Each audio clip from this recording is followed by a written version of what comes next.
here today. I'm really excited to present on this topic. So here's an outline of what we're going to be covering today.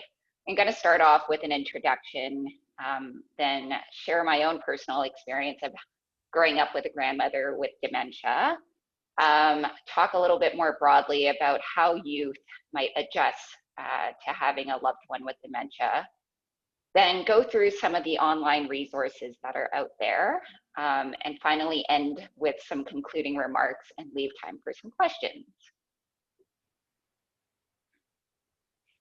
So to start off, having a family member with dementia can introduce many challenges, both good and bad, for the family as a whole. So how children and teenagers cope with this is especially unique because they're going through some really important phases in development in their lives. I think this topic is especially good to talk about right now amidst the COVID-19 pandemic, as this has introduced a whole new set of challenges. For those who are living at home, there's more opportunity for interaction with kids doing school from home and parents working from home. And for those who are living in long-term care facilities, they're struggling to stay connected with their families with all the restrictions on visitations and such. So I wanted to take some time to share my own personal experience about my grandmother who started experiencing dementia later in her life. So to give you a little bit of context, I grew up in a very large Vietnamese family. My mom had 10 siblings and I had over 30 cousins on my mother's side alone. So growing up, I always saw my grandmother as the head of the household. I heard countless stories about her being this very sort of strong, powerful woman. She was a teacher back in the day.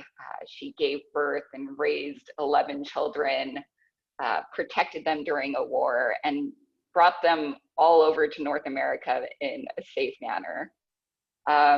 So growing up, I always saw her as this very, smart, poised, strong woman who worked really hard to keep our family together.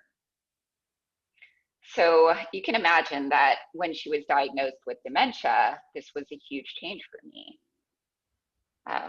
So she started experiencing symptoms in her late 60s. I should mention that my interaction with her growing up was intermittent. She lived across the country from me, but we saw each other multiple times a year. And during that time, it was in depth. It was for extended periods of time, and we would be staying in the same household. So when she first started experiencing symptoms, they were very subtle in nature. It started off with some difficulties with language, specifically word finding. She was able to speak 3 languages, English, French, and Vietnamese, and she was still fine with that, but just some trouble finding the words. She started exhibiting some short-term memory loss, so forgetting where she placed things, needing us to repeat things multiple times to her. And she was starting to complete tasks at a slower pace. So over time, as the years progressed, her symptoms certainly got worse. She started to have difficulty recognizing faces, and granted, she had to keep track of over 30 grandchildren, which is a challenge in itself. But she never got me confused growing up, and she started confusing me with my other cousins or forgetting my name. Unfortunately, she was no longer able to speak English or French, and I didn't speak Vietnamese, so I was no longer able to communicate with her effectively. We mostly communicated through body language or having a family member there who could translate for us. And she started to lose some of that autonomy. She often needed help completing even like the most basic tasks And I remember my parents asking me to be there for her to help her do things. And then eventually she started getting into some unsafe situations where she would start getting lost and have some difficulty getting around.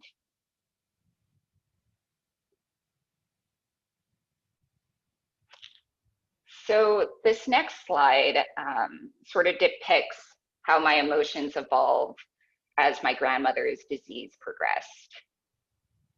So it started out with a lot of confusion at first, specifically about what dementia was. It was explained to me in very sort of vague terms, which made things even more confusing at the time. I was also confused about the role reversal. I was now taking on this position where I was caring for my grandmother and I was there for her, where up until this point, she had always been taking care of me. I was also conflicted and confused by the good days and the bad days. There were some days where my grandmother seemed, totally fine, like her normal self, and other days where she really struggled a lot. This eventually turned into more of a fear emotion. I was really worried about what was going to happen to my grandmother and how this would affect her overall health. Then I started to think about, is this going to happen to my mother? And will this eventually happen to me? Eventually, I started to learn how to cope. I learned to be patient and mindful with my grandmother. I worked on really trying to share time with her in a very enjoyable way for the both of us. And as the years progressed, I matured in my early adolescence, and my emotions turned more into acceptance and commitment. So knowing things, accepting that things have changed and that they're going to continue to change, and also being aware that my grandmother was going to have good days and bad days, but ultimately my love for her and her love for me was always going to be the same.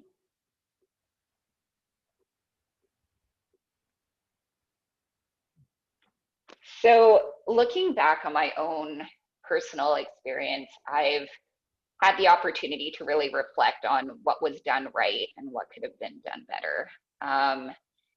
And when I'm referring to my family and specifically my parents and maybe a little bit my older brother.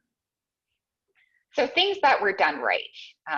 My parents did a really good job of emphasizing our time together. So whenever we were with my grandmother, they really offered some, great suggestions of some activities that we could do together that we both would enjoy. They were also great at encouraging patience. So really taking the time with my grandmother and being present and in the moment and not to worry about what I could be doing or what I should be doing next. In terms of what could have been done better, so I think my parents could have done a better job of explaining dementia to me in a more thorough way. They essentially explained it to me as memory loss, which can mean, which is very vague and can mean a lot, especially to a kid. And I wish they sat down and took the time to explain this to me, to give us both time to sort of process and also give me the opportunity to ask questions. In terms of other things that could have been done better, I think they could have done a better job of recognizing my emotions, seeing how I was reacting and acknowledging my emotions as a form of sort of reassuring that what I was feeling was normal and appropriate given everything that was going on.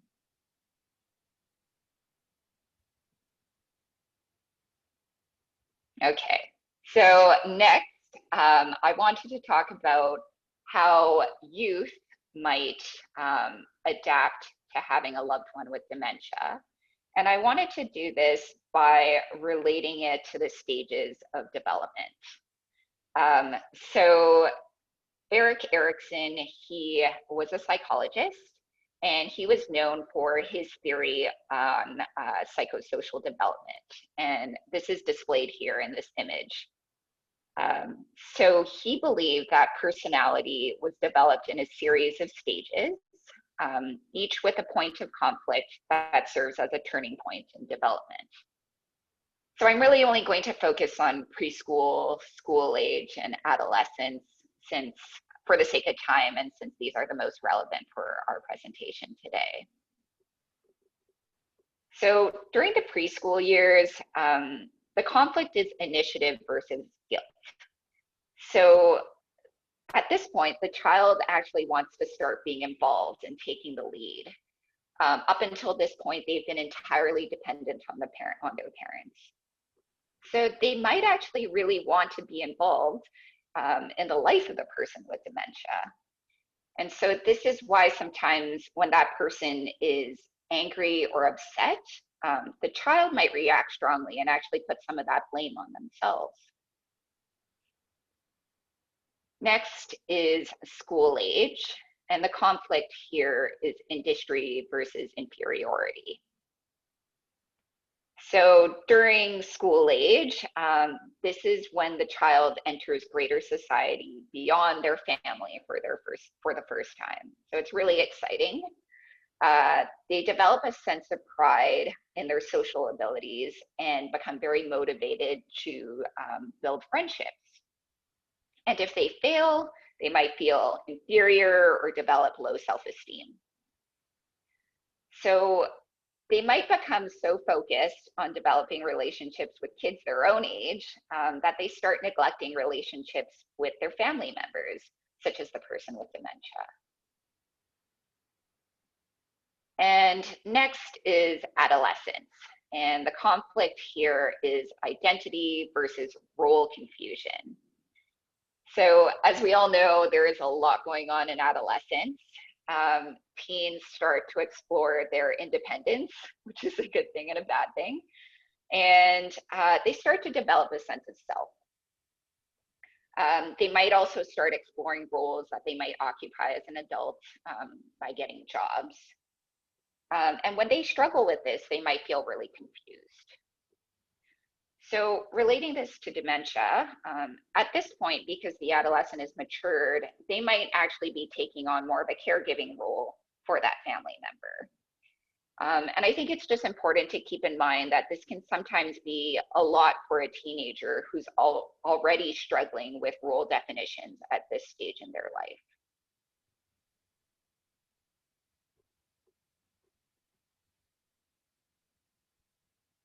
So this next slide, I'm just going to go through some of the common emotions that a child or a teenager might experience when they're first adjusting to having a family member with dementia. So like I touched on earlier, it can definitely start out with a lot of confusion. First about what dementia is, about the role reversal. There could be also a lot of grief and sadness as they see their family member change. And there might be a sense of loss associated with that. There can certainly be some anxiety and irritation with having to be more patient with this family member. And they might also experience some embarrassment if that family member exhibits some odd behavior in public. Like I also touched on earlier, there's fear associated with what could happen to that family member and whether or not this could potentially affect them one day. And the child might also feel rejected in some situations if attention is drawn away from them and there's more of a focus on the person with dementia.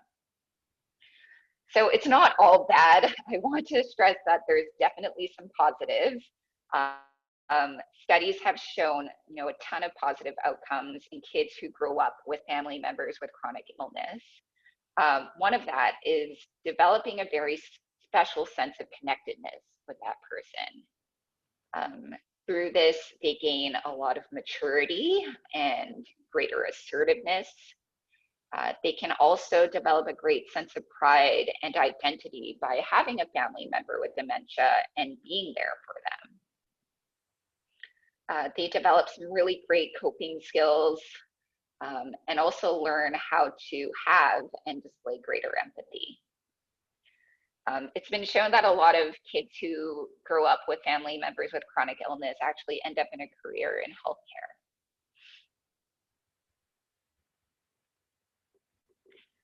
So this next part of the presentation, I wanted to take the time to go through 3 online resources that I picked out that I think are really, really great. And I'll also outline what I like about them.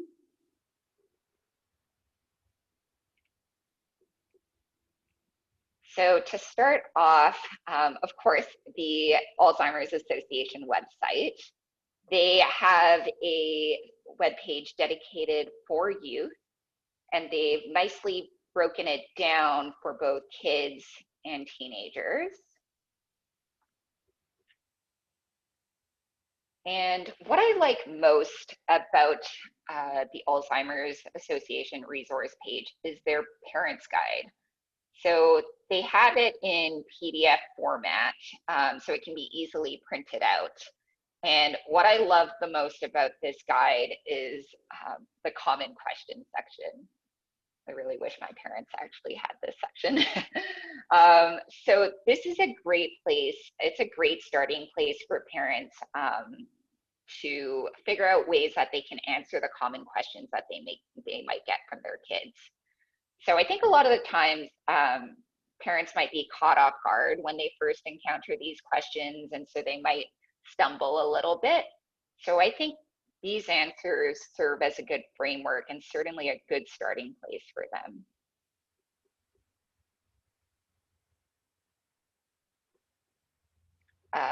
The website also has some amazing videos that were created by children and teenagers that share their very personal experiences of having a loved one with dementia. And I think kids can connect really well to these videos, and they serve as a really good form of peer support.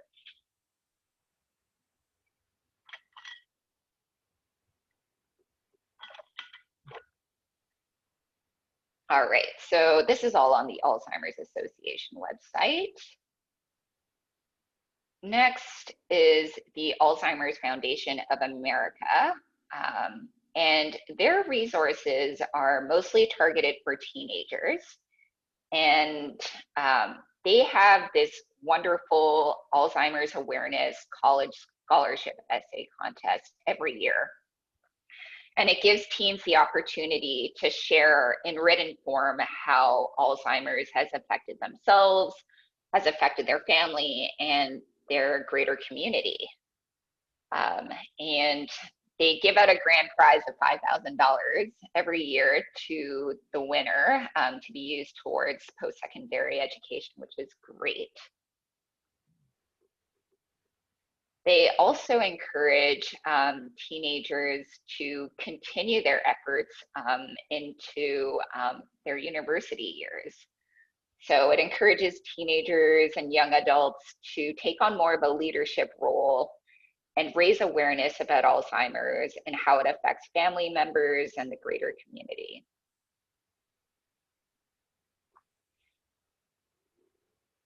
Okay. And last but not least is the Alzheimer's Research UK website. So this website, I think, is especially good for education. It's been created by teachers and educators, and I think they've done such a good job of making it interactive and fun for kids. Similarly to the Alzheimer's Association, they've broken it down very nicely for young kids, juniors, which is essentially middle school age, and teenagers. And I'm excited to show you. So this is an example of like a screenshot, a web page for young kids and some activities that they suggest for them. And they're really, really great educational activities. So for instance, here, they can print out a brain in black and white so that they can color it in while learning about the different parts of the brain and learning what they do. There's even a version that you can print out and you can actually turn it into a hat and wear the hat. There's an art project, a painting project that they can do of brain cells, so they can, do beautiful paintings of brain cells while also learning about what they do. And over here, Granddad's Hat is I think it's a mini coloring book that they can print out, and they can read the story as they go and color as they go along. So these are the resources for young kids that they have. And here are the resources that they have for teenagers. So in an age-appropriate way, they have worksheets and crosswords for teenagers so that they can learn more about dementia this way. And similarly to the Alzheimer's Foundation of America, they encourage teenagers to take on that leadership role by starting a campaign or raising awareness about Alzheimer's in some way or form. All right, so that is it for the Alzheimer's Research UK website. Okay, and next, so after going through all of these online resources, there's a lot out there, but I was able to sort of pull some common themes from all of them. First being recognizing, acknowledging, and reassuring the many emotions that a child or a teenager might face as they cope with having a family member with dementia. Next is communication, which is so key. I think being open and honest from the get-go is probably the most beneficial way to go. And communication really, it goes both ways. So not only taking the time to talk to your child, but also giving them enough time to respond and ask questions. Another common theme, of course, is the education. I think sometimes parents might shy away from teaching their child about dementia just because in an effort to protect them. But developing an age-appropriate understanding of dementia will only help the child or teenager adapt and cope with these changes. And finally, emphasizing time together, suggesting fun activities that they can both enjoy. And while doing so, reassuring the kids that even though, things have changed and that they're going to change, at the end of the day, the love and the connection is still there.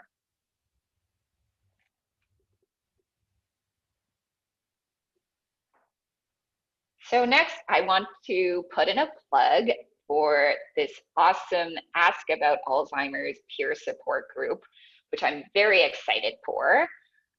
So this is a group for students in grades 6 to 8 who are coping with a loved one with memory loss or dementia. So this is a peer support group that I will be co-facilitating, and I'm very excited about this. It will be every other Wednesday from 4 to 4:45 p.m. and it's going to be over Zoom. I think this is a really great opportunity for kids. So it's been shown that doing peer support, especially for youth, is a great way to increase engagement and motivation. You can imagine that kids would feel more, more comfortable sharing and discussing when they're surrounded by kids who are going through similar things that they are.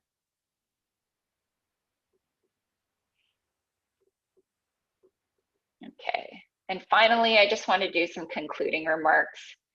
So it's so important to recognize how youth adjust to having a family member with dementia, because how they adjust to these changes is so unique for a variety of reasons.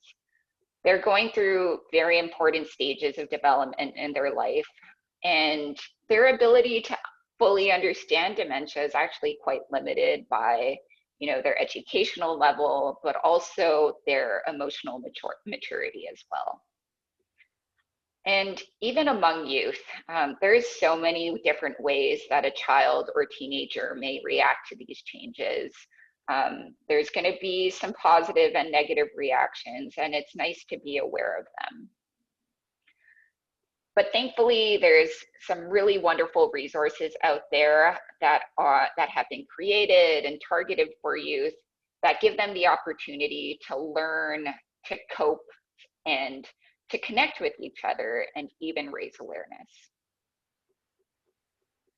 So that brings me to the end of my presentation for today, but I wanted to give time to everyone to ask some questions that I will do my best to answer.